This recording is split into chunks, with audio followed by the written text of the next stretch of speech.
Ms. Damirora Ogunbi, Special Representative of the United Nations Secretary General and the CEO of Sustainable Energy for All, Excellency Mary Robinson, senior officials and members of the diplomatic corps, distinguished delegates, ladies and gentlemen.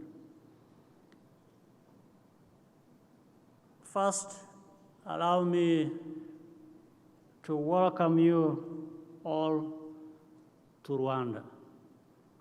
We are happy to host you and thank you for choosing our country as the host of this year's forum, and we are happy to have it as the first forum in Africa. Over the past decade, significant progress has been achieved toward the 7th Sustainable Development Goal on affordable and clean energy for all. Nevertheless, the COVID pandemic has reversed many of the gains. Today, in Africa, more than 500 million people still do not have access to electricity. This energy crisis coincides with the threat of climate change, to which our continent is especially vulnerable. Switching to renewable energy is crucial. That is why creating an enabling environment to attract investment in sustainable energy is so important. Allow me to elaborate on 3 ways in which this can be accomplished on our continent. First, expanding the use of off-grid technologies and standalone systems can help bring power to rural communities in Africa more quickly. Second, going forward, we need to integrate industrial policy with sustainable energy policy. We need to plan now to be able to power Africa's future industries sustainably, but without slowing down our development. The data centers that need to be built in Africa to support the growth of information technology services are one example. Vaccine manufacturing is set to grow in Africa in the coming years. We can work to make the sector green right from the outset. Lastly, strong public energy utilities are central to access and affordability.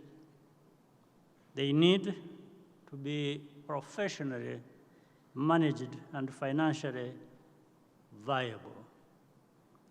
By integrating sustainable energy in pandemic recovery plans, we can accelerate the transition to clean power.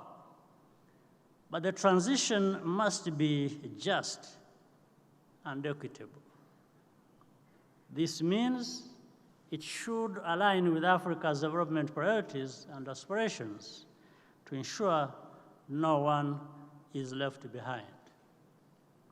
At the same time, there needs to be increased financing to developing countries to support climate adaptation in line with international agreements.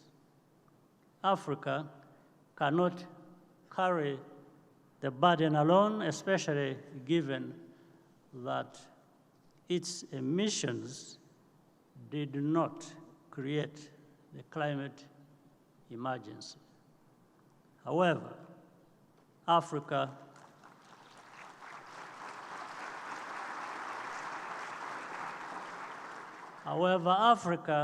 will be part of the solution. For example, we will contribute through the Africa Center of Excellence for Sustainable Cooling and Cold Chain, launched in 2020 by the governments of Rwanda and the United Kingdom, together with the United Nations Environment Program. This initiative is a concrete effort to help achieve the goals of the Kigali Amendment to the Montreal Protocol on phasing out hydrofluorocarbons. In addition to delivering financial security to farmers, this center will respond to the growing need for medical cold chains to store vaccines and medicines. We have a shared responsibility to ensure that our actions match our ambitions. The diverse group of stakeholders attending this forum is a demonstration of the level of partnership required to get the job done for our communities and our planet. I wish you productive discussions in the coming days. Once again, thank you for gathering in our country, and I hope you will all feel at home during your stay here. I thank you for your kind attention.